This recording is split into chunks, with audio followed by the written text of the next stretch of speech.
साथ में सरदना के पूर्व विधायक आदरणीय संगीत सोम जी भी उनका स्वागत करें।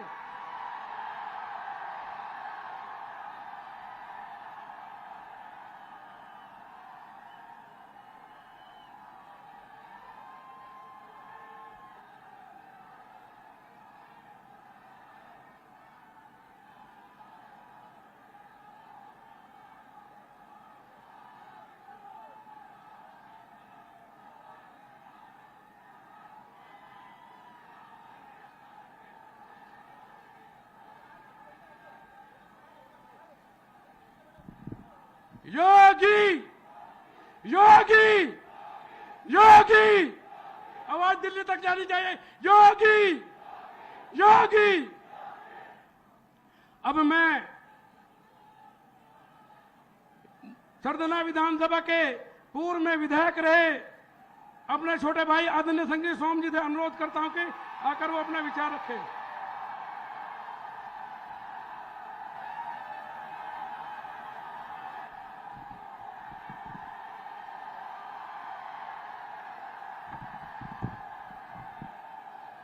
भारत माता की जरा दोनों हाथ उठा के लगाएंगे। भारत माता की, भारत माता की। आज चुनावी सभा में उपस्थित हमारे यशस्वी मुख्यमंत्री मान्यवर योगी आदित्यनाथ जी, मंच पर आसीन सभी भारतीय जनता पार्टी के नेतागण, मेरे सामने बैठे हुए मुजफ्फरनगर लोकसभा के सभी सम्मानित अलग अलग गांव से आए हुए अतिथिगण, मैं आप सबको दोनों हाथ जोड़कर राम राम करता हूं, प्रणाम करता हूं। आज राजधानी की धरती पर हमारे यशस्वी मुख्यमंत्री श्री योगी आदित्यनाथ जी आए। योगी आदित्यनाथ जी केवल यहां नहीं, पूरे हिंदुस्तान में जगह जगह घूमकर भारतीय जनता पार्टी को जिताने के लिए और यशस्वी प्रधानमंत्री मोदी जी को तीसरी बार प्रधानमंत्री बनाने के लिए दिन रात मेहनत किए हुए हैं। मैं आप लोगों से अपील करना चाहता हूं कि योगी जी यहां भी आए। लंबा चौड़ा भाषण इसलिए नहीं दूंगा क्योंकि आज का मैं अपना समय माननीय मुख्यमंत्री जी को दूंगा और जो मुख्यमंत्री जी कहेंगे हम सब उसका पालन करेंगे। आप सबका बहुत बहुत धन्यवाद। जय हिंद, जय भारत।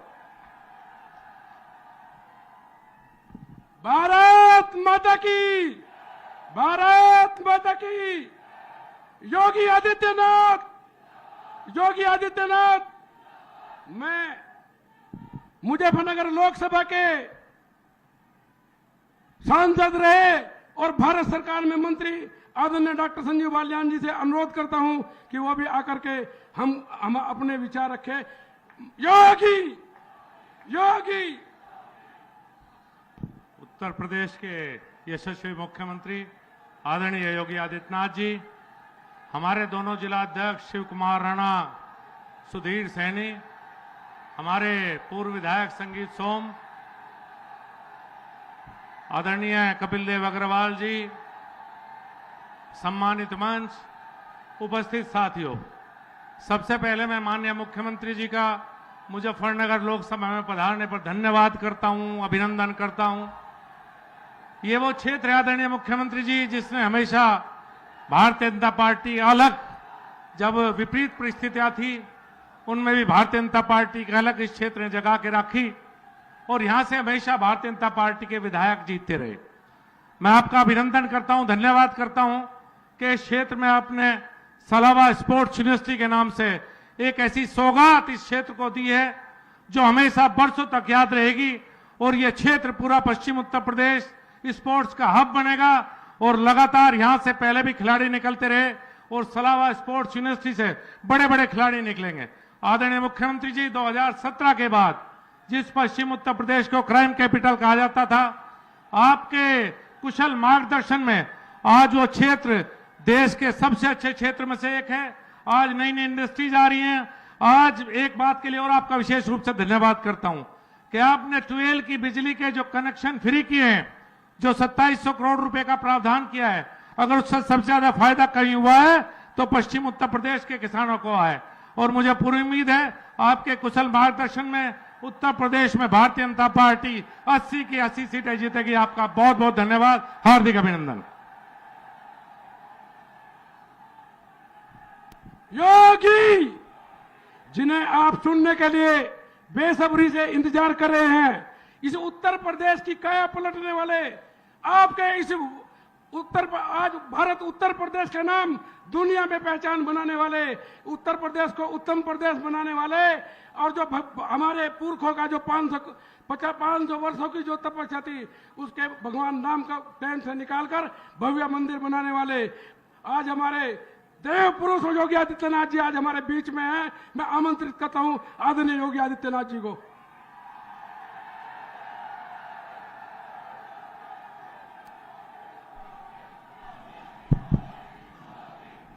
भारत माता की, भारत माता की, भारत माता की, वंदे वंदे वंदे। भारतीय जनता पार्टी के क्षेत्रीय अध्यक्ष श्री सत्येंद्र सिसोदिया जी, लोकप्रिय सांसद और केंद्रीय मंत्री डॉक्टर संजीव बालियान जी, प्रदेश सरकार में मेरे सहयोगी मंत्रिमंडल के मेरे साथी श्री कपिल देव अग्रवाल जी, भारतीय जनता पार्टी के जिला के अध्यक्ष मेरठ शिव कुमार राणा जी, जिलाध्यक्ष मुजफ्फरनगर सुधीर सैनी जी, पूर्व विधायक संगीत सोम जी, पूर्व विधायक विक्रम सैनी जी,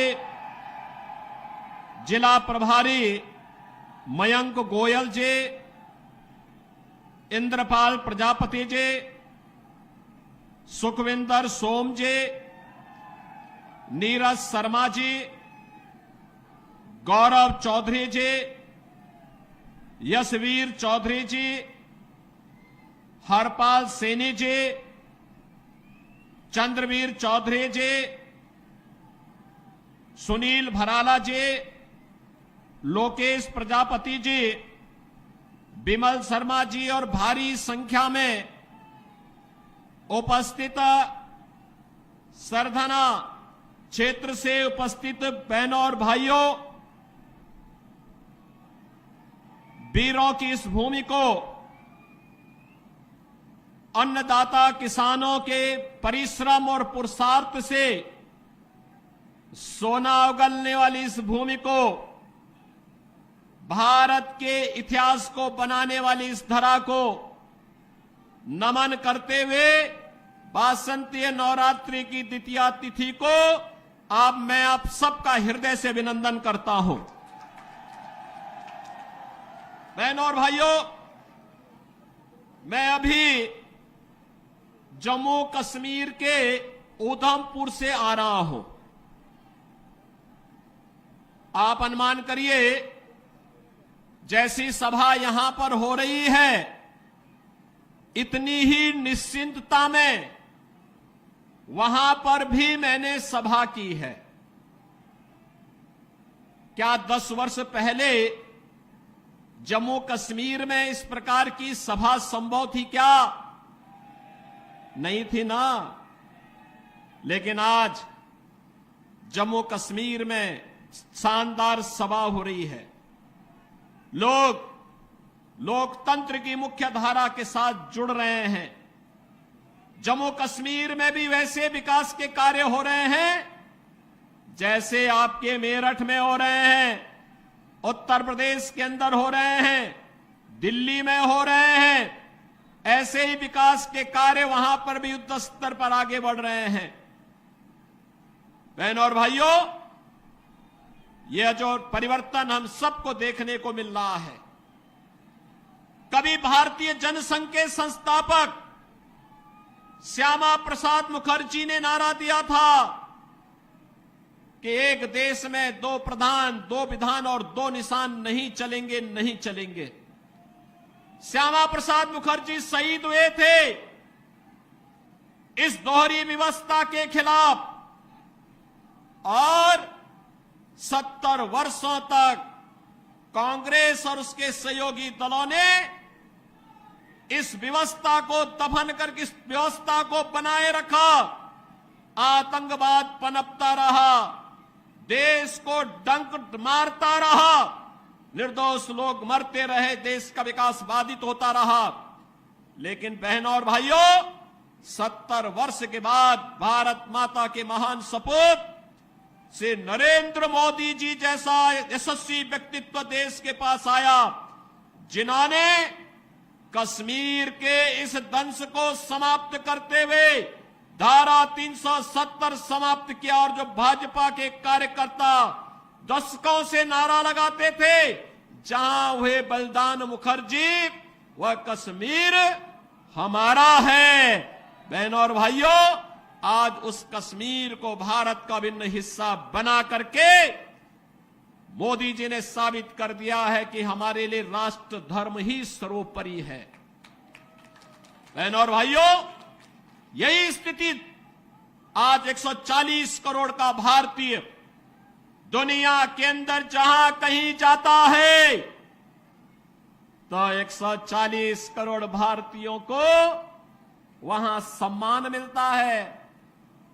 लोगों के मन में भारत के प्रति सम्मान का भाव पैदा हुआ है। ये भी मोदी जी के कारण।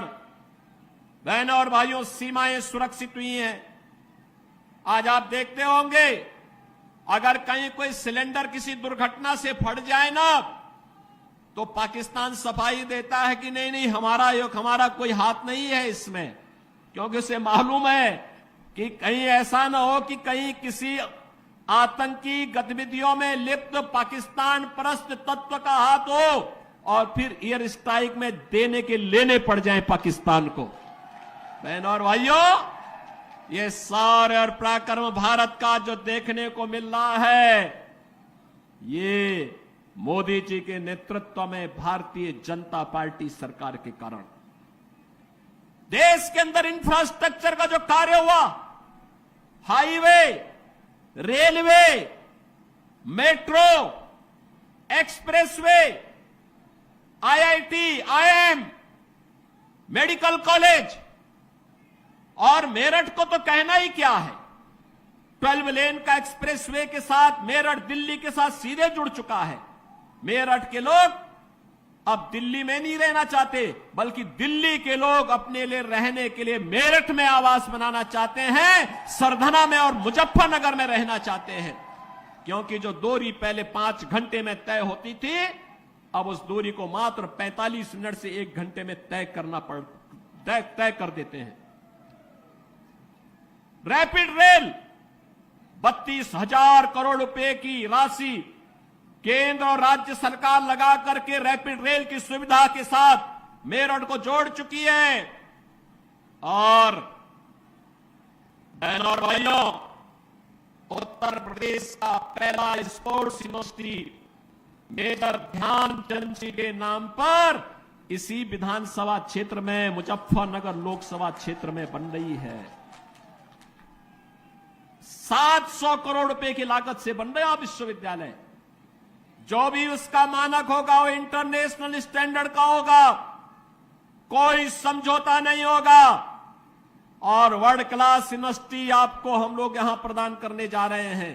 मेरठ में 1 डिस्ट्रिक्ट 1 प्रोडक्ट में स्पोर्ट्स आइटम को हम लोगों ने प्रमोट किया है। आज मेरठ की आइटम, खेल की सामग्री दुनिया के अंदर बिक रही है। बहनों और भाइयों, मैं आप सबसे ये कहने के लिए आया हूं, एक तरफ विकास और दूसरी तरफ लोक कल्याण और गरीब कल्याण के कार्य। हर घर नल की योजना हो, हर घर बिजली का कार्य हो। एक तरफ भारत 4 वर्ष से 80 करोड़ लोगों को फ्री में राशन की सौगात दे रहा है और दूसरी तरफ भिखमंगा पाकिस्तान कटोरा लेकर के दुनिया के अंदर भीख मांगता हुआ दिखाई दे रहा है। ये परिवर्तन है। अच्छा नेतृत्व आता है, देश को बुलंदियों की ऊंचाई तक पहुंचाता है। गलत लोग चुने जाते हैं, पाकिस्तान जैसी दलिद्रता आ जाती है। और पाकिस्तान में जो दलिद्रता है ये वहां के नेताओं के कर्मों के कारण है और भारत में जो आज संपन्नता है यहां के यशस्वी नेतृत्व के कारण। मैं बहनों और भाइयों आप सबसे यही कहने के लिए आया हूं, यही कहने के लिए मैं आपके पास आया हूं। ये जो परिवर्तन आपको देखने को मिल रहा है मेरठ में, पश्चिमी उत्तर प्रदेश में, जो लोग गुमराह करने का कार्य कर रहे हैं ये वही लोग हैं जिन्होंने संगीत सोम और संजीव बालियान को जेल के अंदर डाल करके यहां की जनता को कर्फ्यू में झोंकने का काम किया था। और मैं आज आपसे ये कहने के लिए आया हूं, ये चुनाव हमारा व्यक्तिगत रूप से किसी व्यक्ति के साथ मतभेद हो सकता है, लेकिन विचारधारा राष्ट्र धर्म हमारे लिए सर्वोपरि है और इसके साथ कोई समझौता नहीं हो सकता है। जहां पे राष्ट्र धर्म को चुनने की आवश्यकता पड़ेगी हम सब कुछ छोड़ करके राष्ट्र धर्म को चुनेंगे और राष्ट्र धर्म के लिए अपने आप को बलिदान कर देंगे। इसमें किसी भी प्रकार का कोई संकोच नहीं होना चाहिए और इसीलिए मैं आपका आह्वान करने के लिए आया हूं। हमें वह सरकार चाहिए जो कांवड़ यात्रा चला सके। कर्फ्यू लगाने वाली सरकार नहीं चाहिए, कर्फ्यू लगाने वाले लोग नहीं चाहिए। हम लोग इस बात को ध्यान में दें, जो लोग कर्फ्यू के पक्षधर रहे हैं, दंगा पॉलिसी जिनकी इस पूरे क्षेत्र में यहां के निर्दोष नागरिकों पर झूठे मुकदमे दर्ज करके यहां के नौजवानों के जीवन को जिन लोगों ने निगलने का काम किया था उन लोगों को कभी माफ करने की आवश्यकता नहीं। जो ये लोग आए होंगे तमाम प्रकार की बातें कहने के लिए आए होंगे। बहनों और भाइयों मैं आपसे एक बात और कहना चाहता हूं। आपने महाराणा प्रताप का जीवन देखा होगा। महाराणा प्रताप, जब महाराणा प्रताप की बात होती है तो भारत के स्वाभिमान की बात होती है, भारत के सम्मान की बात होती है। स्वधर्म और स्वराष्ट्र के लिए कैसा बलिदान चाहिए। सत्ता नहीं, घास की रोटी खाएंगे लेकिन विदेशी हुकूमत के सामने कभी सिर नहीं झुकाएंगे। बहनों और भाइयों, जिन लोगों ने कर्फ्यू करके इस क्षेत्र में बहन बेटियों की इज्जत को नीलाम करने का काम किया था, जो लोग यहां की बेटी और व्यापारी के जीवन के लिए खतरा बन चुके थे, उन लोगों को फिर से पनपने का अवसर मत दीजिए। वे लोग आएंगे, दुम दबा करके आएंगे, बाद में गिरेबान को पकड़ करके इस पूरे क्षेत्र में फिर अव्यवस्था और अराजकता फैलाने का कार्य करेंगे। इसलिए मैं आज आपका आह्वान करने के लिए आया हूं। विकास में कोई कोताही नहीं बरती गई, किसी भी प्रकार की कोई कोताही केंद्र और राज्य शासन ने नहीं बरतने दी। सुरक्षा के साथ कोई खिलवाड़ नहीं होने दिया, बेटी और व्यापारी को सुरक्षा का माहौल दिया। और बहनों और भाइयों, हमें व्यक्तिगत मतभेदों को दरकिनार करते हुए देश के बारे में सोचना है। देश और राष्ट्र धर्म से बढ़कर के हमारे लिए कोई कुछ नहीं हो सकता है। और यही आह्वान करने के लिए आज मैं यहां पर सरधना की भूमि पर आया हूं। ये वीरों की भूमि है और वीरता कभी कायरता नहीं दिखाती है, शॉर्टकट का रास्ता नहीं अपनाती है। वीरता तो अवसर आने पर राष्ट्र धर्म के लिए सर्वस्व न्यौछावर करने के लिए अपने आप को तैयार करती है। और उसी वीरता का आह्वान करने के लिए मैं आपके पास आया हूं, आपसे कहने के लिए यह देश, पूरे देश के अंदर एक आवाज है। उत्तरो दक्षिणो पूर्वो पश्चिमो, एक ही आवाज है पूरे देश के अंदर। मुझे 3 दिन पहले महाराष्ट्र जाने का अवसर प्राप्त हुआ था। उससे एक दिन पहले मैं राजस्थान गया था, अभी जम्मू कश्मीर से आ रहा हूं और केवल यहां की सभा के लिए आया हूं, अन्यथा मेरे और भी कार्यक्रम थे। मैंने कहा नहीं, मैं जाऊंगा सरधना में, मैं इस बार जरूर जाऊंगा, 24 में मैं जरूर जाऊंगा। और बहनों भाइयों, मैं इसीलिए आया हूं आपसे कहने के लिए, जो लोग गुमराह कर रहे हैं उनके गुमराह में आने की आवश्यकता नहीं। ये लोग कभी नहीं आएंगे। फिर जाति के सौदागर उपयोग करेंगे, बाद में सौदेबाजी करके गायब हो जाएंगे। हमें किसी भी ऐसे व्यक्ति के बहकावे में नहीं आना है जिससे हमारा राष्ट्र धर्म खतरे में आए। याद रखना, इस देश के राष्ट्र धर्म को हमेशा खतरा जब भी आया है, इन्हीं लोगों के कारण आया है जिन्होंने जातीयता के आधार पर समाज के सामाजिक ताने बाने को छिन्न भिन्न किया है, हमेशा छिन्न भिन्न किया है। और बहनों और भाइयों, मैं आपको इस बात के लिए आश्वस्त करता हूं कि कोई माय के लाल बाल बांका नहीं कर सकता है। सुरक्षा की इतनी पुख्ता व्यवस्था हमने की है यूपी के अंदर। आज आप देखते होंगे बड़े बड़े दुर्दांत माफिया और अपराधी किस कदर उनकी दुर्गति हो रही है। आप देख रहे होंगे, जिनके नाम से ही लोग कर्फ्यू जैसा माहौल होता था, आज उनकी दुर्गति क्या है, हर व्यक्ति देख रहा है। इन माफिया और अपराधियों की स्थिति क्या है, आप रोज सोशल मीडिया के प्लेटफॉर्म को उठा करके देखते होंगे। एक दुर्दांत माफिया ऐसा भी था, बहनों और भाइयों, जब आज समाजवादी पार्टी की सरकार के समय चलता था तो मुख्यमंत्री हो या मुख्य न्यायाधीश, इन सब के काफिले रुक जाते थे और माफिया का काफिला निकलता था। और जब हमने कार्रवाई की उस माफिया के खिलाफ और उसको रगड़ करके कोर्ट के सामने प्रस्तुत किया तो उसकी पैंट गीली हो गई थी, उसकी पैंट गीली हो गई थी। और तब हमने कहा था, उस समय उसको हमने कहा था, कानून को रौंदने वाले, आज कानून कितना बड़ा होता है यह एहसास हो रहा है कि नहीं हो रहा है। और निर्दोष लोगों को मारोगे तो मिट्टी भी नहीं मिल पाएगी। और बहनों और भाइयों, इसीलिए मैं आया हूं आपसे कहने के लिए, देखो, जिनकी गर्मी हम शांत कर चुके हैं उनको गर्म मत होने दीजिए। अब इस क्षेत्र को विकास की मुख्य धारा के साथ जुड़ने दो। उनकी सबकी गर्मी शांत हो गई है, वे गए काम से। और इसीलिए मैं आप सबसे अपील करने के लिए आया हूं कि पूरे देश की एक आवाज है, पूरा देश एक ही स्वर में बोल रहा है। और वह बोल रहा है कि फिर एक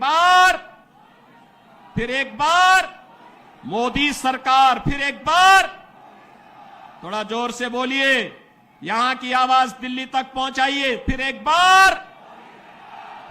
बार मोदी सरकार। यह मोदी सरकार की जो गूंज पूरे देश के अंदर है, इस पूरी गूंज को घर घर पहुंचाना है। मोदी जी का प्रतिनिधि बन करके और स्वयं मेरा प्रतिनिधि बन करके आपको जाना होगा। सहमत हैं? सहमत हैं? हमें कमल चुनाव चिन्ह देखना है, हमें कमल चुनाव चिन्ह देखना है। आप सहमत हैं? सभी लोग सहमत हैं? बहनों और भाइयों, सरधना विगत चुनाव में संजीव बालियान जितने वोट से जीते थे उसके दुगने वोट से जिताने की जिम्मेदारी सरधना को मैं दे रहा हूं। और बहनों और भाइयों, आप जिताएंगे तो मैं दोबारा फिर आऊंगा, यहां पर आऊंगा, फिर दोबारा आकर के आपके साथ बैठूंगा और बैठ करके फिर आपसे चर्चा करूंगा। और इसीलिए आपसे अपील करने के लिए मैं आया हूं, ये जिम्मेदारी आपकी है। मोदी जी को तीसरा कार्यकाल मिलना चाहिए, क्योंकि मोदी जी के नेतृत्व में हमारा भारत ग्लोबल पावर बनेगा, दुनिया की एक बड़ी ताकत बनेगा। ग्लोबल पावर बनने के लिए विकसित भारत चाहिए, और विकसित भारत के लिए विकसित उत्तर प्रदेश चाहिए और विकसित उत्तर प्रदेश के लिए विकसित मुजफ्फरनगर और विकसित मेरठ भी चाहिए। सहमत है ना? और विकसित मेरठ और मुजफ्फरनगर के लिए कमल चुनाव चिन्ह और भाजपा चाहिए। सहमत है? सभी लोग सहमत हैं?